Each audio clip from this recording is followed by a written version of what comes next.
دوسرا پردہ ہے سطر، جسم کو ڈھانپ کر رکھنا۔ مرد کے لیے سطر کا حصہ کچھ اور ہے، عورت کے لیے پورا جسم سطر ہے۔ مرد کے لیے عورت کا پورا جسم سطر ہے، سوائے چہرے کی ٹکیا کے اور ہاتھوں کے اور پاؤں کے۔ پھر ہے حجاب، اگر مسلمان عورت گھر سے باہر نکلتی ہے یا کہیں گھر کے اندر بھی کوئی نامحرم آتے ہیں تو ان سے پھر چہرے کا پردہ بھی لازم ہے۔ محرم کون ہے؟ محرم وہ لوگ ہوتے ہیں کہ جن سے کسی بھی حالت میں کبھی بھی نکاح کا کوئی امکان نہ ہو۔ باپ سب سے بڑا محرم ہے، ظاہر بات ہے کہ کچھ بھی ہو جائے بیٹی کا اور باپ کا نکاح نہیں ہو سکتا۔ بھائی ابدی محرم ہے، اس کے درمیان، ان دونوں کے بہن بھائی کے درمیان رشتہ نہیں ہو سکتا۔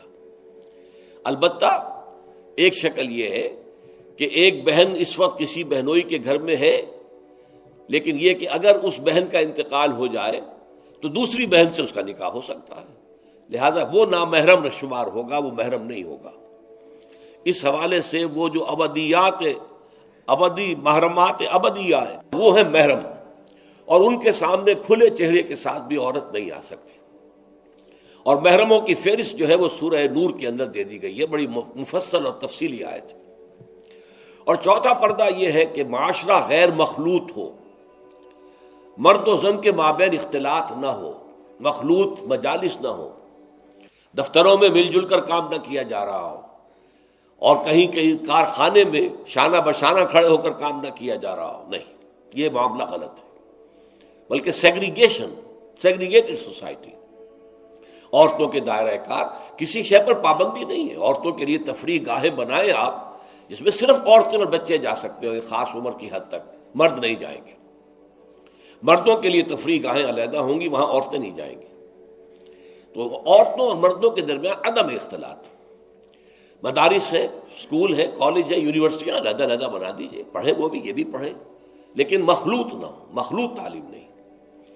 تو یہ جو ہے غیر مخلوط معاشرت، یہ در حقیقت اسلامی معاشرے کا سب سے بڑا امتیاز ہے، سب سے بڑا علم ہے، سب سے بڑا شعار ہے۔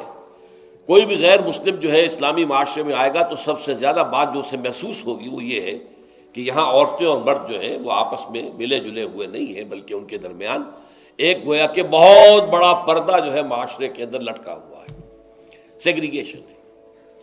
باقی یہ ہے کہ سطر سے آگے جسم جو ہے وہ صرف زوجین کے سامنے کھلے گا، مرد کا سطر صرف بیوی کے سامنے کھلے گا، یا ڈاکٹر اگر کوئی سرجری کرنی ہے تو ظاہر بات ہے کہ اس میں وہ پردہ نہیں ہوگا۔ عورت کا بھی چہرہ، ہاتھ اور پیر کے علاوہ جسم کا کوئی حصہ کسی محرم کے سامنے نہیں کھلے گا سوائے شوہر کے یا ڈاکٹر کے۔ یہ سارا جو تفصیلی نظام دیا گیا ہے، اس کا ہدف کیا ہے کہ یہ مرد اور عورت کے درمیان جو کشش اللہ نے رکھی ہے، زبردست کشش، یہ کشش اگر نہ ہو تو تمدن کا یہ ہنگامہ ہی نہ ہو، شادیاں لوگ کریں ہی نہ، اور لوگ جو ہے یہ مشقتیں اور یہ مصیبتیں جھیلیں ہی نہ۔ اولاد کی پیدائش ہے، پھر ان کی پرورش ہے، پھر انہیں کھلانا پلانا ہے، ان کی تعلیم ہے، ان کی علاج معالجہ ہے، 100 کھکھیڑ ہے۔ یہ سارا انسان کیوں برداشت کرتا ہے کہ جنسی جذبہ بہت زوردار اللہ تعالیٰ نے انسانوں میں رکھ دیا ہے۔ تو جتنا یہ زوردار جذبہ ہے اتنا ہی اسے کنٹرول کرنے کے لیے گھوڑا جتنا منہ زور ہو اتنی ہی مضبوط لگام اس کو دینی چاہیے۔ لہذا اس کے لیے یہ حدود اور قیود عائد کر دیے گئے تاکہ جو سیکشول ارج ہے یا سیکشول اٹریکشن جو کہ جنسی طور پر انسان کے اندر ہے، مرد میں بھی ہے عورت میں بھی ہے، وہ کل کی کل زوجین پر مرتکز ہو جائے۔ شوہر کا وہ پوری سیکشول ارج جو ہے وہ اپنی بیوی پر مرکوز ہو، بیوی کی وہ پوری جو سیکشول ارج ہے وہ اپنے شوہر پر مرکوز ہو، ادھر ادھر نگاہیں نہ بھٹکیں۔ مبادا کہیں جا کر کسی مرد کی نگاہ میں کوئی عورت کھب گئی، اب ظاہر بات ہے کہ آنکھ سے ہو کر وہ تصویر جو ہے نہا خانہ دل میں اتر جاتی ہے، پھر وہ خوابوں میں آئے گی، خیال میں چھائی رہے گی، نتیجہ کیا ہوگا؟ اپنی بیوی کی طرف سے توجہ ہٹ جائے گی، وہ جو بانڈ آف لو ہے اور باہمی اٹینشن ہے ایک دوسرے کی طرف شوہر اور بیوی کی، وہ کم ہو جائے گی، اور اس کا نتیجہ کیا نکلے گا کہ خاندان کا ادارہ کمزور ہو جائے گا، جس سے کہ اسلام چاہتا ہے کہ بہت مضبوط ادارہ ہو۔ اس لیے یہ ساری قدغنیں ہیں، یہ سارے ضوابط ہیں، یہ قواعد ہیں بلکہ اسلامی معاشرے کا جیسا کہ میں نے عرض کیا ہے یہ سب سے نمایاں وصف ہے کہ یہاں مرد و زن کا اختلاط نہیں ہے، کوئی فری انٹرمکسنگ نہیں ہے۔ پہلا رب نو یار دا شوق ہویا،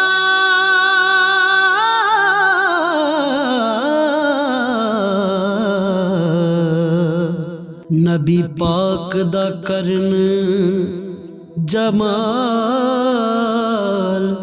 مائیں آیا وہی لے کے ہویا ترت حاضر، تے لیا یار نے یار نو پال